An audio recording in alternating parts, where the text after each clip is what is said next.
Madame, Monsieur, bonsoir. Et ravi de vous retrouver pour votre émission Sur la brèche. Le professeur Justin Ouro est l'invité de ce dimanche. Maître de conférence en sciences du langage sémiotique à l'université Joseph Kizerbo.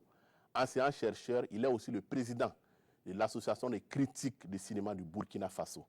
Professeur Ouro, bonsoir. Bonsoir, M. Koulibaly. Et merci d'avoir accepté notre invitation. Merci. Nous avons 1 heure pour revisiter l'actualité nationale et internationale. Mais je voudrais que l'on s'accorde quelques minutes pour parler de vous, de votre parcours. À commencer, disons, par cette discipline que vous enseignez, la sémiotique, pour faire simple. Qu'est-ce que c'est? D'accord. Merci une fois de plus, M. Koulibaly, pour cette opportunité que vous me donnez. Effectivement, la sémiotique semble être un peu méconnue de notre paysage scientifique ici.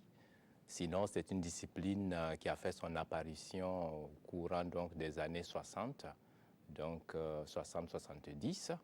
Et la sémiotique se donne pour ambition d'étudier les phénomènes de signification à travers donc, les signes. Donc, c'est tout ce qui concerne les objets signifiants, tout ce qui concerne les conditions de production du sens intéresse la sémiotique. Alors, quel est l'intérêt de la sémiotique pour un pays comme le Burkina Faso? L'intérêt de la sémiotique, je dirais d'abord pour l'homme, parce que tout ce que nous faisons a du sens. Et la sémiotique va du principe que tout ce qui est humain est sensé.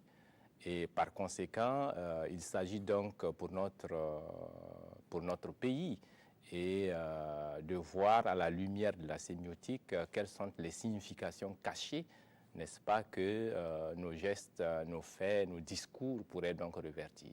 Et donc, pour un pays, la sémiotique peut étudier des phénomènes donc, liés à la production artistique, peut étudier des phénomènes liés, j'allais dire, donc, au vécu quotidien, n'est-ce pas, la sémiotique des pratiques sociales.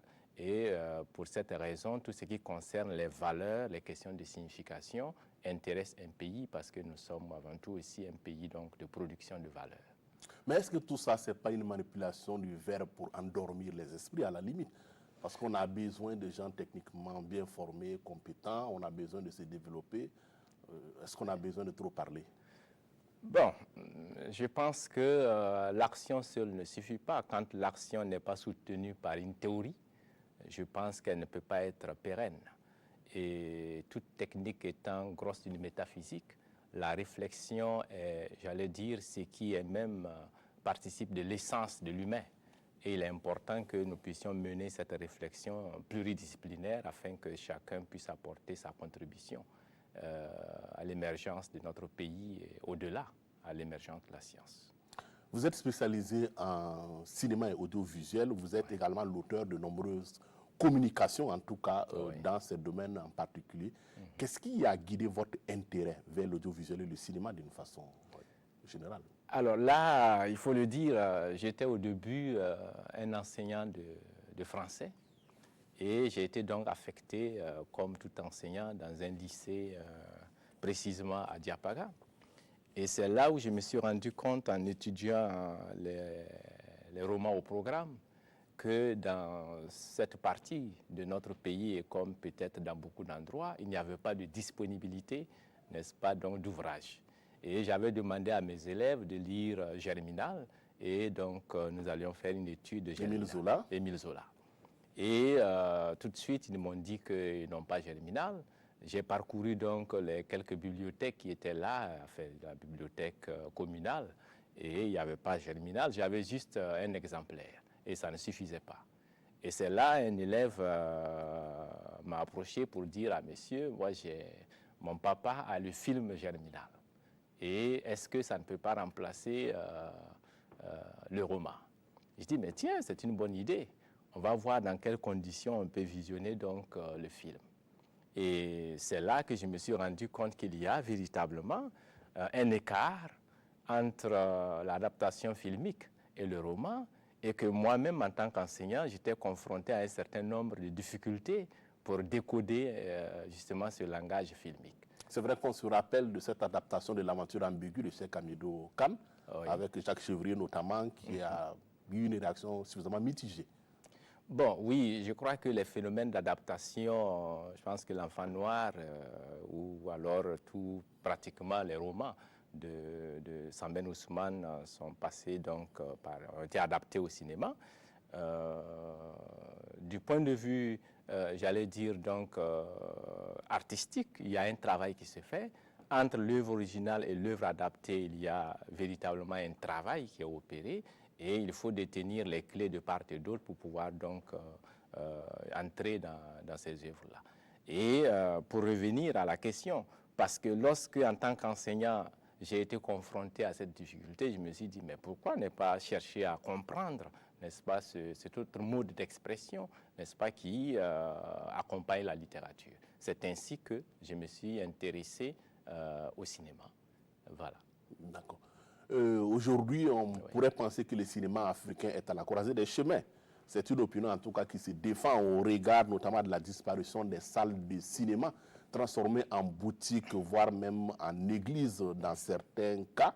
Est-ce que c'est une problématique qui vous interpelle?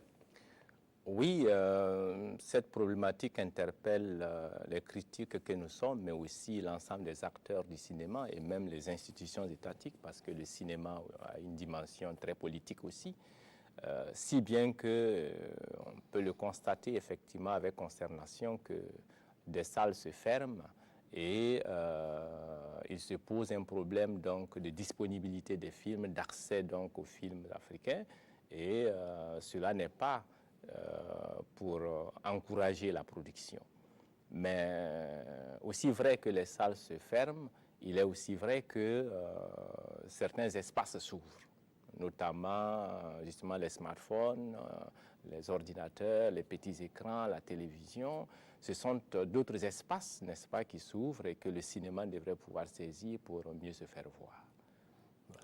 Il y a de cela 2 semaines, on a évoqué ici, même sur la brèche, le milliard de francs CFA au département, en tout cas le milliard de la discorde au département de la culture. Oui, 1 milliard de francs CFA mis en place pour servir de fonds de soutien à la création cinématographique avec un peu toutes ces bisbilles entre les acteurs du monde du cinéma par rapport à la gestion de ce fonds. Mais là n'est pas véritablement la question. La question, c'est la question du financement, on va dire, pérenne du cinéma africain. L'argent devient de plus en plus difficile à trouver.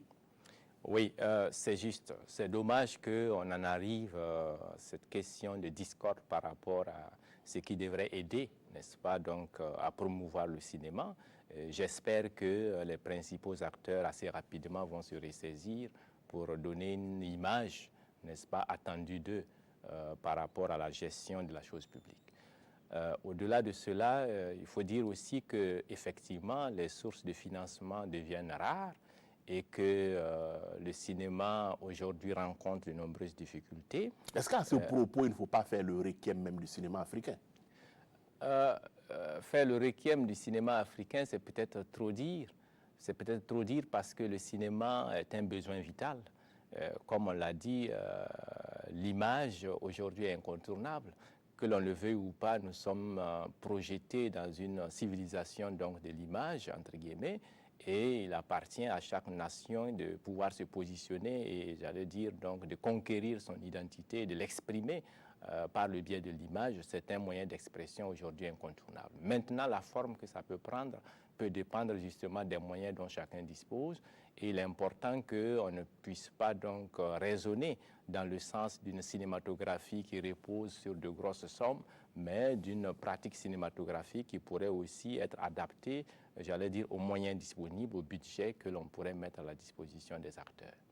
Il a souvent été reproché à nos réalisateurs de produire des films ethnographiques qui intéressent beaucoup plus les festivals que de faire des films qui intéressent les publics africains. Bon, c'est un choix. C'est un choix. Effectivement, il y a eu un temps où la cinématographie africaine était orientée vers des questions identitaires, des questions liées donc aux savoirs ancestraux, les savoirs donc de villages et autres. Mais cela s'expliquait aussi parce que dans les années donc à l'orée des indépendances jusqu'aux années 80, le besoin de l'affirmation de l'identité se posait. Et ce n'est pas seulement le cinéma, même la littérature a travaillé dans ce sens pendant un certain temps. Mais aujourd'hui, vous constaterez que les jeunes cinéastes ne sont plus tellement dans cette perspective. Ils font un cinéma commercial, un cinéma donc qui s'adapte à l'urbanité, j'allais dire qui traite des questions urbaines et qui ont aussi leur public à eux. On n'est plus dans ce cinéma donc du type ancien entre guillemets où il s'agit donc de faire voir justement nos identités traditionnelles, les rapports entre tradition, modernité, etc. Mais c'est un cinéma aussi sur lequel les puristes s'interrogent. Oui, oui, le public s'interroge. Les puristes s'interrogent. Les puristes, oui, voilà, les puristes s'interrogent parce que tel que ces thématiques intéressantes sont traitées, évidemment, il y a un problème de maîtrise, n'est-ce pas, de la technique cinématographique, un problème donc de production artistique qui puisse donc convaincre et puisse être accepté de tous. Ça, c'est juste. Mais il faut aussi reconnaître que ceux qui font ce genre de cinéma vivent de ça, tout de même. Alors, si l'ère n'est pas au requiem du cinéma africain, une chose est sûre, l'Afrique, en tout cas, fait le deuil, ou porte le deuil du cinéaste Idrissa Ouédraogo. Le maestro a tiré sa révérence. Oui. Il a, comme annoncé un de nos confrères, donné son clap de fin. C'est une actualité que vous avez suivie. Première réaction déjà à cette information-là, la disparition d'Idrissa Ouédraogo. Bon, c'est une consternation parce que lorsqu'une figure emblématique du cinéma disparaît comme cela au moment où on attendait encore un certain nombre de choses de lui, on ne peut qu'être consterné par cette nouvelle. Et néanmoins, c'est dans l'ordre normal des choses. Il nous faut donc accepter, essayer d'envisager l'après-Idrissa. Alors, quel est le regard que vous portez sur son œuvre et sur son héritage? Idrissa Ouédraogo est véritablement une étoile du cinéma burkinabé et même du cinéma africain. Et quand je dis une étoile, c'est véritablement dans le double sens, n'est-ce pas, en tant que point d'attraction, en tant que rayonnement, mais aussi en tant que guide et en tant que boussole pour de nombreux cinéastes qui l'ont côtoyé. Et de ce point de vue, il est irremplaçable et il a donc produit des œuvres qui resteront dans l'espace et dans le temps. On dit que nul n'est irremplaçable. Oui, nul n'est irremplaçable. On pourra toujours faire à peu près ce que l'autre a fait, peut-être plus, mais on ne peut pas faire exactement comme ce qu'il a fait. Tilay Yaba, Karim et Salah, Kiné Adams, Yam Dabo, ou Le Choix, La colère de Dieu. Idrissa Ouédraogo a été véritablement, en tout cas, un cinéaste très prolifique. Oui. Prix du jury à Cannes en 91, si je ne m'abuse. Étalon de Yénéga avec le même film. Aujourd'hui, après toutes ces années, quel est le regard de critique sur la production cinématographique d'Idrissa Ouédraogo? Alors, je disais à d'autres circonstances que Idrissa Ouédraogo est le cinéaste burkinabé qui a réussi à prouver que sur le plan local, il y avait donc des choses à dire et également à se projeter dans l'universel. Il a réussi à établir le pont entre la production cinématographique burkinabé des années 70 à 80 et la production cinématographique burkinabé donc des années 90 à 2000. Il a ouvert la voie, plus ou moins, à une production cinématographique, j'allais dire, beaucoup plus industrialisée, sinon commerciale. Et le cinéma repose sur un triptyque indissociable, c'est-à-dire qu'il y a la dimension artistique, il y a la dimension j'allais dire donc industrielle et il y a la dimension institutionnelle. Il faut que ce triangle, j'allais dire cinématographique, soit respecté pour que l'on puisse parler de l'émergence du cinéma. Et de ce point de vue, le travail d'Idrissa Ouédraogo porte sur l'ensemble de ces trois éléments fondamentaux du cinéma. En tant qu'artiste, il a produit des œuvres qui restent j'allais dire, dans la mémoire collective et qui reste comme patrimoine burkinabé. Et ce que l'on reconnaît en ces œuvres, c'est la capacité d'Idrissa Ouédraogo de saisir ce qui est essentiel en l'être humain, dans le continuum de la vie, dans le cours de la vie. Idrissa Ouédraogo, par son regard, arrive donc à saisir des aspects, à les mettre en exergue à travers un montage et un cadrage spécifique à lui. Et ce que je retiens, c'est que sa création cinématographique repose sur un contraste très saisissant entre, d'une part, la mobilité de sa caméra, mais aussi la fixité, n'est-ce pas, aussi de la même caméra. Il alterne mobilité et fixité, il alterne continuité et discontinuité, il alterne des prises de vue frontales aux prises de vue donc en perspective. Tout cela rend donc son cinéma, sa production filmique, une production saisissante et avec une bonne dose de poésie. Et c'est cela sa spécificité, et je pense que sur ce plan, c'est véritablement un connaisseur de son métier. Alors, je disais qu'il a beaucoup travaillé aussi sur le plan de la production, n'est-ce pas, sur le plan donc institutionnel.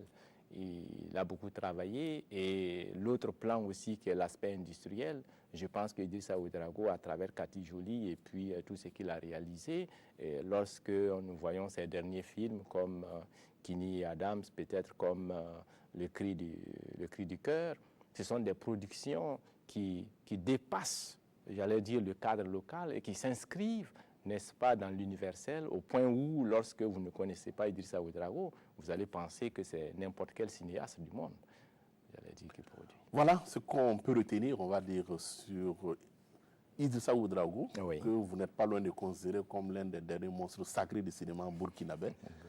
Cela dit, l'actualité, c'est aussi le procès annoncé de putsch du 16 septembre. À la barre, les généraux Gilbert Diendéré et Djibril Bassolé et plus de 80 autres accusés. Et le jugement est attendu à partir du 27 février prochain à la salle des banquets de Ouaga 2000. C'est le bout du tunnel. C'est un procès longtemps attendu. Oui, je pense que c'est un tournant décisif pour notre nation. Et c'est l'occasion pour la justice de prouver à ceux qui doutent encore de son indépendance, ceux qui doutent encore de ses compétences, de prouver qu'elle est véritablement indépendante. Je pense qu'il faut laisser la justice travailler et que ce procès puisse nous grandir tous, de sorte que le pays puisse retrouver sa sérénité, parce qu'il y a beaucoup de challenges, il y a beaucoup de défis qui nous attendent, ne devront pas être cristallisés sur un fait, et il faudra donc arriver à transcender, n'est-ce pas, cette épreuve que j'espère va nous permettre de grandir et envisager l'avenir avec beaucoup plus de sérénité. En tout cas, le procès n'est pas encore ouvert, qu'il suscite des réactions contrastées dans l'opinion, avec en toile de fond la question de la vérité et du droit. Le droit, rien que le droit, la vérité, toute la vérité dans ce procès. Est-ce que vous vous posez les mêmes questions? Bon, je pense que c'est important dans la vie d'une nation qu'à un moment donné, chacun puisse faire une introspection et voir au niveau donc j'allais dire, de son positionnement, quelle est la responsabilité qu'il doit assumer et considérer l'intérêt supérieur de la nation. Je pense que c'est ce qui est aujourd'hui le plus important. Le plus important, c'est que l'humain arrive à un moment donné à entrer en lui-même et à se repentir si besoin est, et également à considérer que ce qui est passé, certes, est douloureux et qu'on peut envisager l'avenir. Je pense que c'est ça le plus important, de mon point de vue en tout cas, que la justice, le droit soit dit, que le droit soit dit, parce que c'est important pour un pays que le droit soit dit, et que, mais au-delà de tout ça, quelle que soit l'issue, que nous puissions tous regarder dans la même direction pour bâtir ce pays. Alors, trop de décisions uniques et arbitraires ont été prises à mon encontre en violation flagrante de mes droits pour que je fasse confiance à la justice militaire. Fin de citation, propos du général Djibril Bassolé à nos confrères du journal Le Pays, auquel il a accordé une interview. Comment est-ce que vous appréciez? Bon, ce sont ses sentiments vis-à-vis donc de ce qu'il vit, de ce qu'il considère. On ne peut pas empêcher quelqu'un d'exprimer ses points de vue. Peut-être que d'autres verront ça d'un autre œil. Voilà. Je pense que c'est de son droit de s'exprimer. Ce sont des sentiments qui sont là, mais Dieu merci, le procès va s'ouvrir. Je pense qu'il y aura l'occasion de démontrer tout cela. D'accord. Les victimes, en tout cas du putsch, eux également, se sont fait entendre au cours d'une conférence de presse. Cette semaine, ils n'entendent transiger ni avec la vérité ni avec la justice. Ils attendent également de ce procès l'indemnisation des victimes et la réparation des préjudices qu'ils ont subis. Ils entendent également l'indemnisation de tous les ayants droit. Est-ce que vous direz que c'est une pression positive sur la justice à la veille de l'ouverture du procès?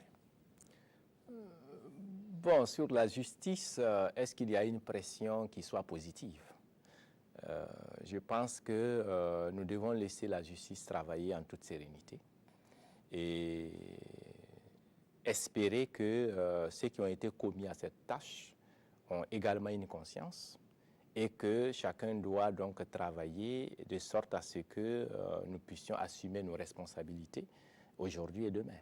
Est-ce que vous auriez préféré le silence des victimes et de non, c'est de leur droit parce que lorsqu'on perd, on a perdu quelqu'un de très cher, lorsqu'on a été donc soi-même victime, lorsqu'on est invalidé par le fait de quelqu'un, c'est normal qu'on puisse éprouver des sentiments de ce genre et que l'on s'exprime. Je pense que ce n'est pas mauvais en soi, ce n'est pas mauvais en soi de s'exprimer. Mais lorsqu'on est en face d'une situation aussi dramatique que ce que nous avons vécu en son temps, le réconfort véritable, à mon sens, ne vient pas seulement j'allais dire donc, de la réparation matérielle ou de la réparation de quelque nature que ce soit. Tout cela, oui, bien sûr, est nécessaire. L'indemnisation est nécessaire, mais le plus important, c'est la vérité et la repentance. Je pense que c'est ce qui est le réconfort le plus essentiel. Lorsqu'on perd quelqu'un du fait de quelqu'un d'autre, on attend d'abord de cette personne une certaine repentance. Vous inscrivez dans quel schéma? Vérité, justice, réconciliation? Oui, c'est l'ordre des choses. C'est l'ordre normal des choses. Je ne vois pas un autre schéma qui vaille. Parce que il faut toujours la vérité. C'est ça qui me semble essentiel. Maintenant, qu'est-ce qu'on fait de cette vérité? C'est ce qui dépend, c'est ce qui donc peut dépendre. Sinon, la vérité, on ne peut pas esquiver la vérité. Si je parle de repentance, c'est justement l'expression de cette vérité, de cette reconnaissance. Bon, maintenant, lorsqu'on a la vérité, qu'est-ce qu'on fait de cette vérité? Ça, c'est une autre question qui peut dépendre donc de chacun. Du côté de la coordination pour une justice équitable pour tous, le son de cloche entendu ce jeudi au cours d'une conférence de presse également. En tout cas, ils ont donné de la voix. Donc, ce son de cloche se rapporte notamment, on va dire, à la comparution des témoins cités par le général Gilbert Diendéré, parmi lesquels l'actuel chef de l'État, le Moro Nava Bango, l'ex-premier ministre Isaac Zida, pour ne citer que ceux-là. Une chose est sûre, la coordination en fait une condition quasi sine qua non de la manifestation de la vérité et de la justice dans ce procès-là. Qu'est-ce que vous pensez de cette sortie médiatique? Bon, encore une fois, nous sommes en démocratie. Nous sommes en démocratie, la liberté d'expression est autorisée, la liberté d'association est autorisée, mais il y a aussi des choses essentielles qui constituent le ciment de toute nation. Et je pense qu'être la justice. Et de ce point de vue-là, il faut donc laisser la justice faire son travail, comme je l'ai dit, et les juges aviseront. Parce que faire comparaître tel ou tel témoin, etc., même s'ils interviennent et qu'ils ne disent pas la vérité, nous n'avons pas encore fini. Donc je pense qu'au-delà de tout, à l'étape actuelle, il y a donc beaucoup d'agitation, c'est normal, c'est une question sensible. Et ce que moi je voudrais simplement dire, c'est que la justice a ici une occasion de reconquérir, si tant est qu'elle avait perdu, donc de reconquérir l'adhésion de la population et la confiance du peuple. C'est vraiment une occasion qui est offerte ici à la justice. Voilà. Il y a aussi ces interrogations sur le fait que ce soit le procès du putsch qui s'ouvre, alors que celui de l'insurrection populaire, jusqu'à présent, n'est pas à l'ordre du jour. Oui, là encore, c'est une question d'agenda, une question donc de priorité établie sans doute par les juges, une question peut-être de difficulté et de moyens, je ne sais pas trop ce qu'il y a, mais l'un dans l'autre, il y a, même avant l'insurrection, il y a beaucoup de procès qu'on aurait pu donc voir, mais qui ne sont pas encore d'actualité. Il y a l'affaire Norbert Zongo, il y a bien d'autres affaires qui Dabo Boukari qui auraient pu être jugées, mais pour des raisons... Thomas Sankara. Bon, voilà, donc pour dire que les dossiers ne manquent pas sur la table. Mais dans tous les cas, ce qu'on décide de juger, il faut donc rendre le droit de sorte à ce que soi-même on soit égal à sa conscience, que l'on n'ait pas donc des remords et qu'on travaille dans le sens de la cohésion sociale. Je pense que c'est le plus important. Je voudrais que l'on ouvre une parenthèse parce qu'on a parlé de l'ex-premier ministre Isaac Zida tout à l'heure. Ah oui. Selon une information rapportée, en tout cas par nos confrères de Jeune Afrique, son épouse aurait été saisie par les douanes canadiennes avec en sa possession environ 200 000 €, ah oui. D'où ce soupçon de blanchiment voilà, qui pèse sur lui. Comment est-ce que vous avez reçu cette information? Comment est-ce que vous l'analysez? Bon, c'est vrai aussi, je l'ai appris comme tout le monde, j'ai appris cela comme tout le monde, que voilà, son épouse a été donc arrêtée parce qu'elle avait, comme vous l'avez dit, une certaine somme qui méritait d'être justifiée ou peut-être d'être transportée par d'autres moyens. Bon, c'est vrai que c'est une question délicate, c'est une question très sensible et connaissant également le personnage, dans le sens où il a occupé des fonctions, des hautes fonctions dans ce pays, c'est une question sensible. Et là encore, c'est une question de justice et quelque chose qui s'est passé dans un autre pays, c'est peut-être bon d'attendre de voir ce que donc la justice canadienne va dire de ce dossier. Ce mercredi, là, on aborde un tout autre sujet. Oui. Il y a l'OPA-BF, qui est l'Organisation des peuples africains, qui a été officiellement présentée au cours d'une conférence de presse. C'est une nouvelle formation politique, dernière des formations politiques burkinabè, portée sur les fonds baptismaux le 11 février dernier à la faveur de son congrès constitutif. Ce parti qui se dit d'obédience révolutionnaire et anti-impérialiste a à sa tête maître Ambroise Farama, transfuge de l'UNUPS avec d'autres camarades de la CDS de Valère Sommet qui se sont retrouvés pour former donc cette nouvelle formation politique qu'ils nous ont présentée. Alors, quand vous apprenez comme ça une nouvelle formation politique qui arrive sur le terrain, qui se dit également de l'opposition, je le précise, et qui dit ne pas se reconnaître dans la gouvernance actuelle. Comment est-ce que vous accueillez bon, c'est vrai que la floraison des partis politiques peut traduire le dynamisme de notre démocratie, également, j'allais dire donc, du foisonnement des idées. Et de ce point de vue, ça peut être positif, qu'il y ait donc des gens qui aient la liberté de créer leur parti et de s'exprimer, d'envisager la société sous un angle autre que ce qui existe. Sur ce plan, on n'a rien à leur reprocher. C'est tout à fait normal, la Constitution l'autorise.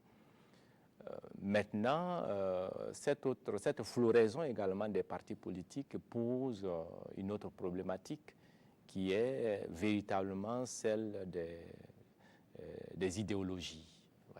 on peut se demander véritablement si les partis politiques sont porteurs d'une idéologie. Ou alors ce sont des partis qui sont porteurs de sentiments, d'émotions et j'allais dire d'action. L'OPA, en tout cas, c'est du révolutionnaire et anti-impérialiste.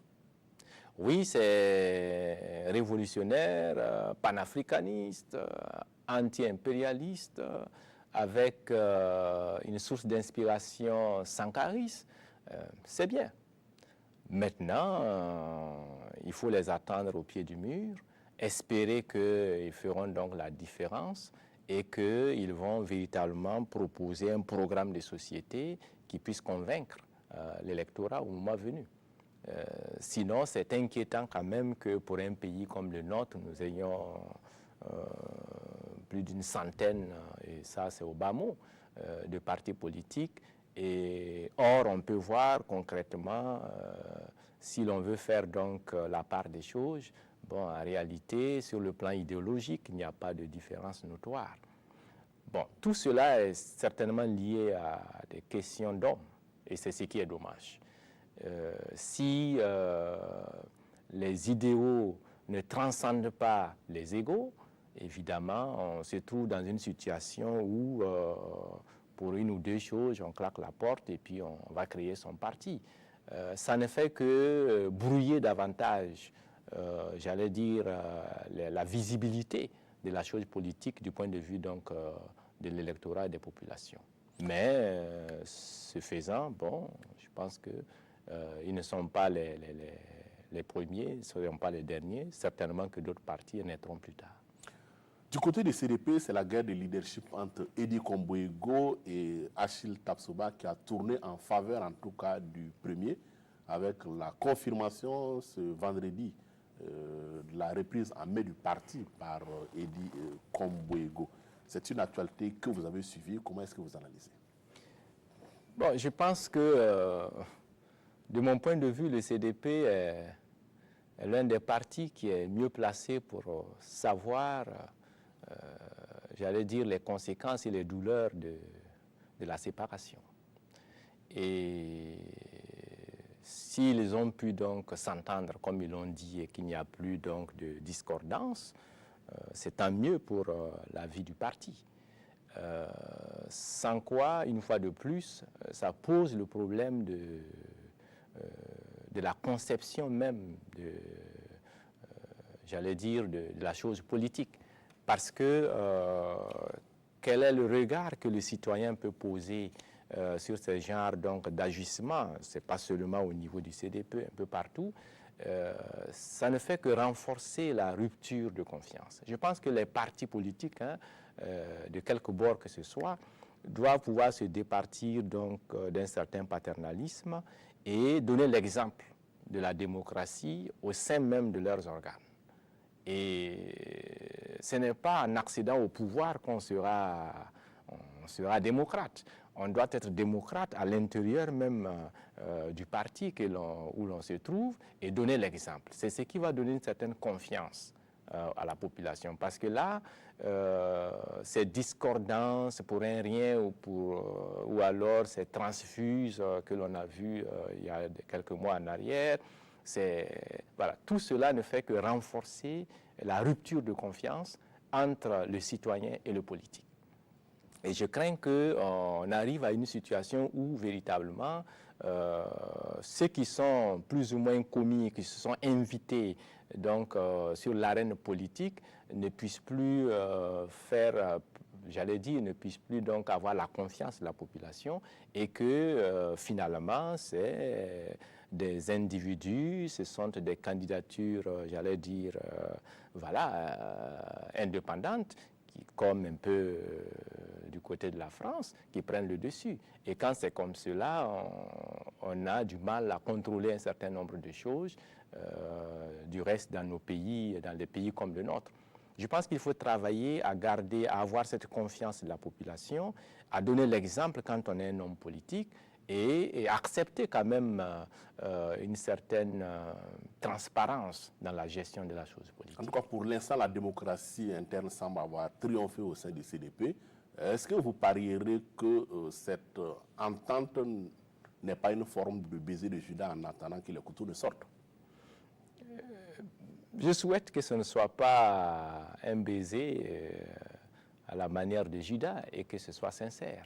C'est ce que nous souhaitons. Et pour l'ensemble de nos partis, des partis politiques sur l'arène, voilà, dans le paysage burkinabé, que travaille à être sincère. Parce que je crois que ce peuple a suffisamment souffert pour qu'on puisse être toujours donc à la remorque, n'est-ce pas,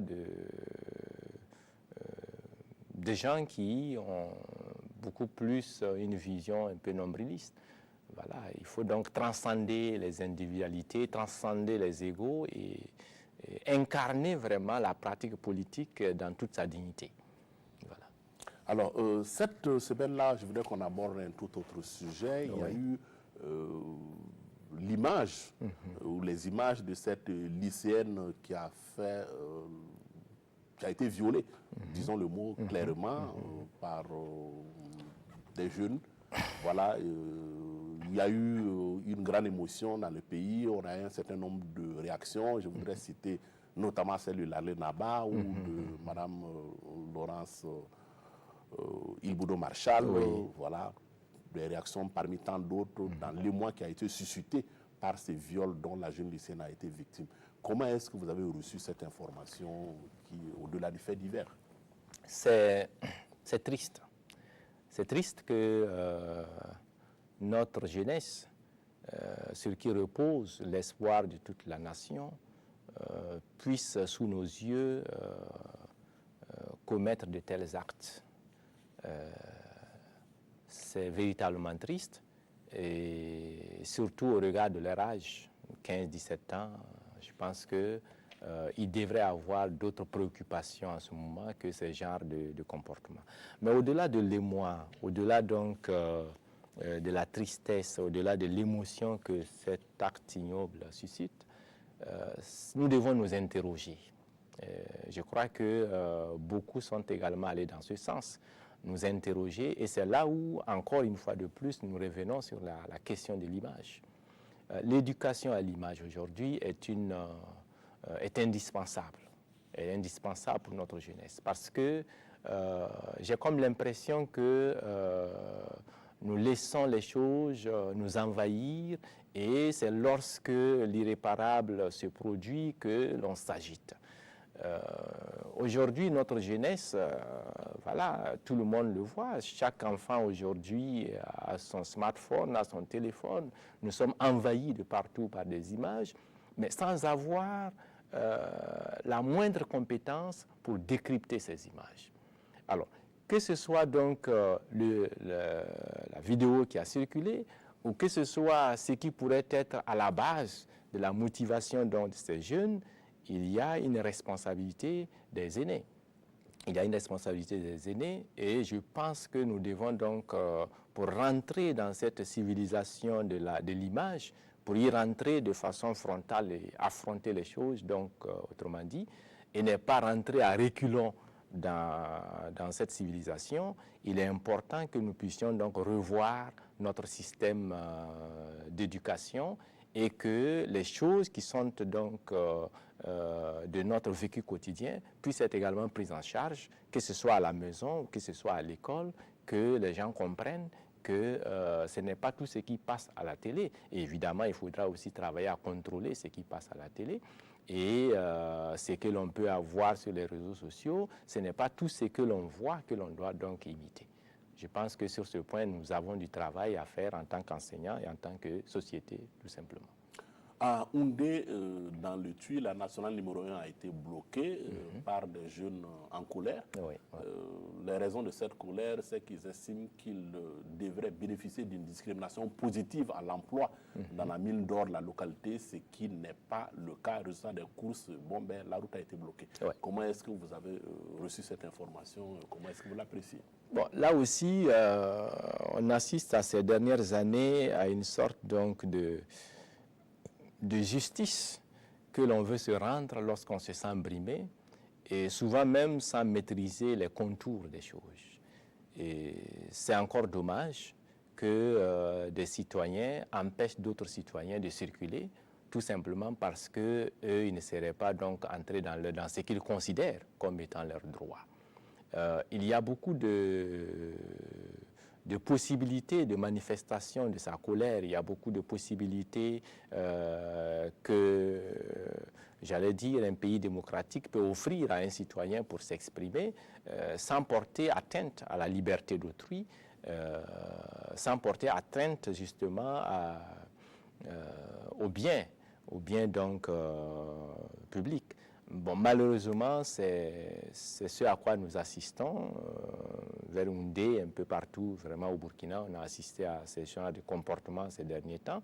Je pense qu'il faut qu'on travaille à cesser ce genre de comportement qui n'honore pas.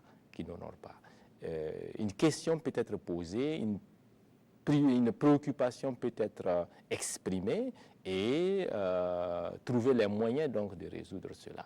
Je crois que le dialogue, c'est, comme on le dit, hein, c'est le moyen le moins cher et peut-être le plus efficace pour résoudre toutes ces questions-là. Et nous ne manquons pas de ressources, nous ne manquons pas de ressorts nous permettant donc d'utiliser ce moyen de dialogue pour résoudre ces genres de questions. L'argument pour les manifestants, c'est de dire qu'il faut nécessairement passer par là pour se faire entendre. Bon, là aussi, les responsabilités peuvent être partagées. Lorsque l'on est entendu que lorsque on enfreint, n'est-ce pas, au droit, lorsqu'on agit de façon, j'allais dire, inattendue, de façon inappropriée, c'est en ce moment que l'on est donc entendu. Quand les choses deviennent comme cela, c'est dommage. Donc, il faut savoir prévenir. Il faut donc discuter avec un certain nombre de personnes, ceux qui sont considérés. Et il faut que le dialogue soit permanent pour que ces genres d'actions soient donc prévenus et que l'on ne soit pas obligé d'agir ainsi. Voilà, c'est vraiment dommage. Sinon, je crois que les textes en la matière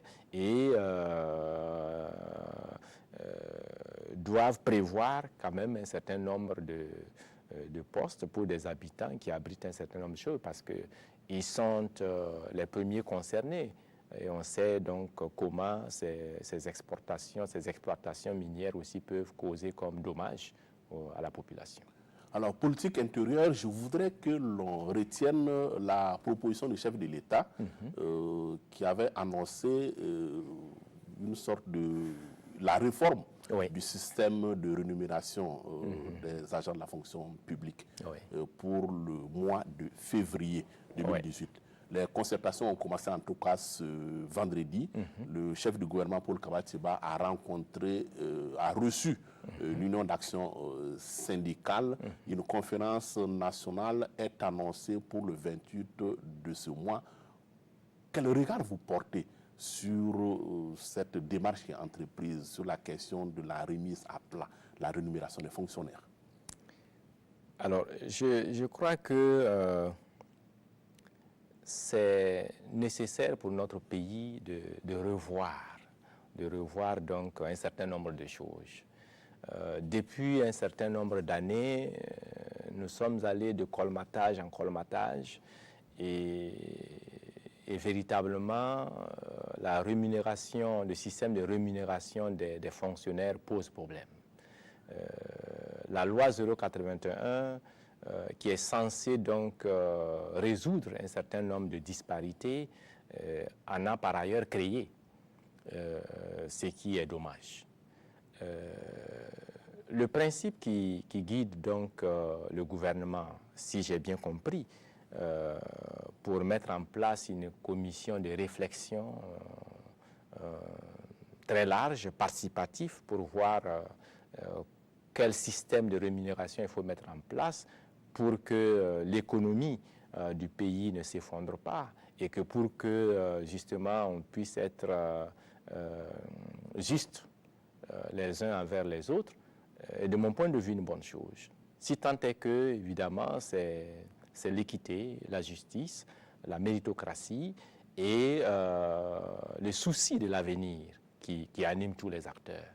Et j'espère que c'est cela. Et comme ils l'ont dit, les consultations sont élargies et ça permettra donc justement à l'ensemble de ces acteurs de faire des propositions qui conviennent à tout le monde. Parce que, voyez-vous, il faudra donc, dans un pays, penser aussi à investir dans l'avenir, dans le futur, dans les futures générations. C'est très important. Et il doit y avoir une génération de sacrifices. Peut-être que la question se pose par rapport à l'égalité dans le sacrifice. Oui, la question se pose par rapport à l'égalité dans le sacrifice et c'est ce qui doit être résolu. Il doit y avoir une transparence. Je ne pense pas qu'il y ait un seul au Burkina, un seul homme, une seule femme au Burkina Faso ici qui n'aime pas ce pays, qui ne voudrait pas que nos enfants, nos arrière-petits-fils puissent vivre heureux. Nous partageons ces mêmes aspirations. Et pour cela, s'il y a sacrifice, il faudra que ce soit un sacrifice donc consenti par tout le monde en fonction donc de ses compétences, de ses capacités, et que cette équité soit respectée. Parce que ce à quoi nous assistons aujourd'hui, comme on le dit, ça n'augure pas de lendemain meilleur pour le pays. Nous ne sommes pas un pays extraordinairement riche, pour ne pas dire que nous sommes pauvres. Nous sommes un pays de services et il faudra bien qu'on puisse tenir compte d'un ensemble de choses. Voilà. Vous avez le sentiment que les fonctionnaires sont trop payés? Non, je n'ai pas ce sentiment. En tant que fonctionnaire, je sais aussi que souvent, on tire le diable par la queue. Ce n'est pas facile en tant que fonctionnaire. Il est important, effectivement, que chacun puisse être rémunéré sur une base équitable et que chacun puisse se satisfaire de ce qu'il a, si tant est qu'on est tous convaincus que nous travaillons pour l'avenir de ce pays. À chacun selon son travail. Celui qui ne travaille pas ne doit pas manger. Celui qui ne travaille pas ne doit pas manger. Oui, c'est une autre vision des choses. Mais il est important, en toute chose, que nous puissions donc penser global. Il y a les fonctionnaires. C'est ce qui rend difficile la gestion de ce pays. Je dis, il est vraiment très difficile lorsque chaque jour on doit donc travailler à arbitrer une question de priorité entre un sapeur-pompier et une ambulance. C'est délicat. Tout est prioritaire dans ce pays. Lorsqu'on regarde la jeunesse rurale, lorsqu'on regarde la jeunesse citadine, lorsqu'on regarde les foyers, bon, tout est à faire. Tout est à faire. Et face à cette situation, justement, quel est le positionnement qu'il faut adopter? C'est la concertation, une gouvernance participative, une gouvernance transparente, le devoir donc de redevabilité, c'est de donner l'exemple. Quel que soit le poste que l'on occupe, c'est de donner l'exemple. Peut-être qu'il y a une réponse au niveau macro. En tout cas, la 5e réunion de la task force sur le programme de monnaie unique de la CEDEAO tenue à Accra ce 21 février a réaffirmé l'engagement politique des chefs d'État africains, en tout cas, disons, de la communauté. Oui. Voilà, CEDEAO a réalisé la monnaie unique en 2020. Dans la procédure, en fait, tous les pays qui remplissent les critères de convergence devraient pouvoir aller à la monnaie unique. Les autres prendront le train en marche. Ouais. C'est ce qui est convenu. Oui. Est-ce que vous direz que cette fois, véritablement, le compte à rebours pour le franc CFA a sonné? Et est-ce que c'est une bonne chose? Je l'espère. Je l'espère. Parce que je suis de ceux-là aussi qui pensent que la souveraineté d'un pays dépend aussi de sa capacité, de sa possibilité de gérer sa monnaie. Et lorsqu'on est dans un espace communautaire comme celui donc la CEDEAO, il est important qu'on puisse envisager une monnaie commune. Et si aujourd'hui les gens donc les chefs d'État, les responsables politiques et les techniciens estiment que c'est le moment d'y aller à l'horizon 2020, c'est une bonne chose. Mais tout n'est pas d'avoir une monnaie. c'est aussi de pouvoir gérer cette monnaie. Je pense que l'un des défis aussi se trouve à ce niveau-là. Gérer sa monnaie, c'est être capable donc de mettre toujours l'intérêt supérieur de la nation, l'intérêt supérieur du peuple en avant, et aussi donc de travailler à réduire, pour ne pas dire anéantir, mais à réduire quand même la corruption. Voilà, réduire la corruption. Sinon, si à l'interne, il n'y a pas de mécanisme d'assainissement des finances, de mécanisme d'utilisation idoine des fonds, bon, quelle que soit la monnaie que vous aurez, vous allez tomber en faillite. Parlons toujours argent, mais cette fois à l'international, avec cette créance de 15 milliards de francs CFA due par l'ex-premier ministre béninois et candidat malheureux à la présidentielle de son pays, Lionel Zinsou, qui aurait, si l'on en croit en tout cas la lettre du continent, signé une reconnaissance de dette au profit de Mahamoudou Bonkungu, le PDG du groupe Ebomaf. Comment est-ce que vous avez reçu cette information? Bon, 16 milliards dans l'entre-deux tours. Oui, c'est vrai que c'est surprenant quand ce genre d'informations sont rendues publiques. C'est une somme colossale. Et une fois de plus, je crois que les institutions ou les instances habilitées pour gérer ce genre de questions vont s'en saisir pour que toute la lumière soit faite. C'est ce que je peux dire. À Bruxelles, c'est le financement du G5 Sahel qui était en discussion. Le président Kaboré a pris part à cette rencontre auprès d'une vingtaine de chefs d'État, en tout cas d'Afrique et d'ailleurs. L'enjeu, bien entendu, c'est le financement donc, de la lutte contre le terrorisme dans la bande sahélo-saharienne. On a plus de 414 millions d'euros qui ont été mobilisés sur un budget provisionnel de 423 milliards. Il y a juste un léger gap à combler. Comment est-ce que vous appréciez déjà les conclusions de cette rencontre de Bruxelles? C'est une bonne nouvelle. C'est une bonne nouvelle de voir que nos partenaires, enfin, se décident à nous accompagner, si on peut parler ainsi, à lutter contre ces fléaux qui gangrènent notre existence. Quoique, il faut reconnaître qu'il s'agit aussi de l'accomplissement d'un devoir vis-à-vis donc de cette partie du monde.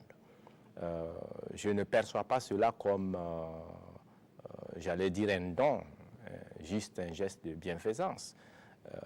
Il faut remercier sans doute, mais il faut aussi reconnaître que c'est la responsabilité de ce que nous vivons aujourd'hui est partagée des deux côtés, comme beaucoup l'ont dit. La rencontre de Bruxelles ne semble pas avoir réglé la question de la pérennité de ces financements non plus. Oui, c'est ça le problème, parce que la lutte contre le terrorisme et le crime organisé ne se mène pas en une année. Le président du Niger l'a bien dit.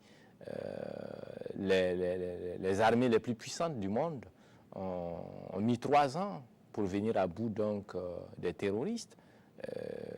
Alors combien d'années des armées comme les nôtres vont mettre pour mettre hors d'état de nuire ces terroristes et ces criminels qui, j'allais dire, qui rendent l'existence de plus en plus difficile dans le Sahel. Alors, il faut que cela s'inscrive dans la durée, sur le plan militaire, mais comme ils l'ont bien dit aussi sur le plan donc, du développement socio-économique, c'est une bonne chose. Mais ce que l'on peut déplorer, c'est l'engagement politique aussi. Parce que il me semble qu'à ce niveau, il y a 4 facteurs qu'il faut prendre en compte. Il y a la dimension militaire qui est une urgence, qui est juste. Il y a la dimension économique pour rassurer, donner donc à ces populations du Sahel, j'allais dire donc le minimum pour le bien-être, mais aussi cette dimension politique, parce que ceux qui nous attaquent aujourd'hui dans nos différents pays, ce sont pas, je ne vois pas un des pays du groupe du G5 qui soit donc fabricant d'armes. Voilà. Et tant que les armes circuleront, tant qu'il y aura donc des ventes organisées d'armes, je pense qu'on ne sera pas à bout de cette problématique. Il faudra que, du point de vue politique, les uns et les autres aussi s'engagent.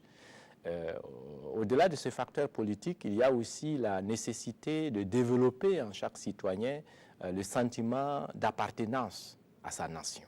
Je pense que ça, c'est également fondamental. Lorsque ce sentiment d'appartenance est développé, tout de suite, tout ce qui concerne l'information, tout ce qui concerne donc la prise en charge de soi-même, tout ce qui concerne, j'allais dire, des sacrifices à l'échelle d'une nation, tout cela devient possible. Parce que s'il y a des gens qui se croient moins partisans que d'autres, c'est là où voilà, nous ne sommes pas encore au bout de nos peines. Merci, voilà, professeur Ouro, d'être passé sur la brèche. On s'arrête là pour ce dimanche. Madame, monsieur, c'est la fin de votre émission. Je vous retrouve avec beaucoup de plaisir dimanche prochain avec un autre invité sur la brèche, toujours en direct sur la RTB. Bonsoir. Bonsoir.